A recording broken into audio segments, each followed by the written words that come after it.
I didn't enjoy it.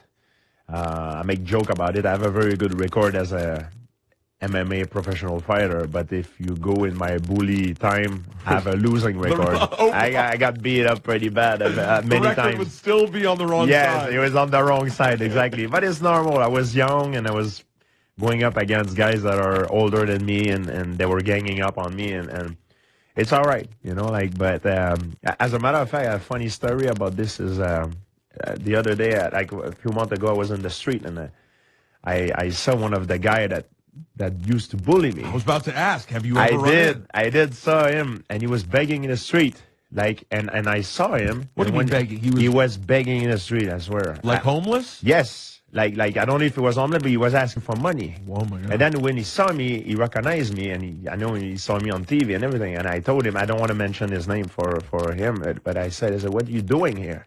He's like, hey, can you help me? Things are not going well. I'm like, man, what you doing here? 视频前的您，如果有男性健康方面的问题，请添加高老师的微信7017。视频前的你，如果在男性持久力、勃起硬度等方面不满意，现在就加郭老师微信358-163-379，让郭老师帮助你持久坚挺，延时20到40分钟，补肾壮阳，延时助勃，增强夫妻性生活，28天彻底告别快男软男，做回自信的自己。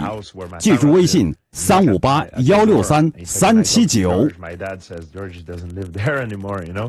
He goes, well, I've met him a few months ago, and he says something to me to shake me up, and I just want to say that he changed my life. Now I have a job, and I'm doing well, and I want to say thank you to him.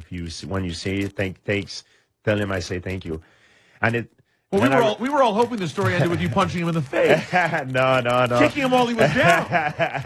But then I realized that the guy that used to bully me, he bullied me.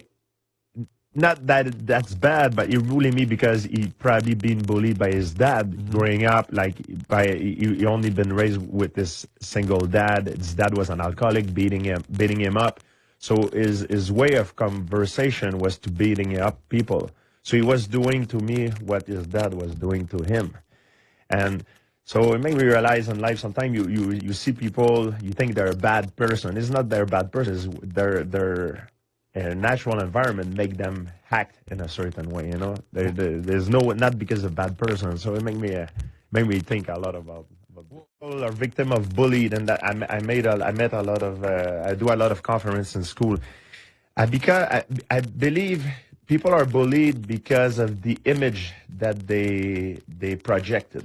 When I was young, I had a big lack of confidence. And in my school where I used to go, they had the Lincoln teenager. They used to pick on the younger kids. They were sent there because they had problem with their family, raised by a single father or mother, like alcoholic. Some were orphan, and you know, they grew up in a bad environment with a lot of violence. So the only way of communication they had, it was through violence. And they used to apply that to the younger kid in school. And I was victim of that, unfortunately.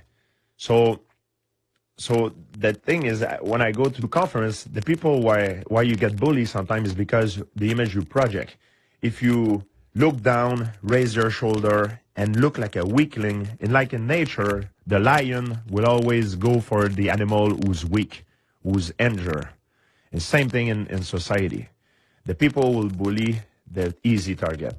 And when I was young, I had a big problem with confidence. You know, I used to people look down. You know, I didn't have older brother or older cousin to defend myself. I was by myself, you know. And I got picked on because I was an easy target like this. So what martial art taught me is to stand up straight. When I look, I talk to people, I look in the eye. When I shake hand, I'm firm. And the way I start to carry myself, the body language, transform me. It's not, I stopped being bullying, not because I start beating up people. Right. It's just because the way I was starting to act, the way I was starting to, the projection that I give to people change. And that's what makes it stop. It's amazing.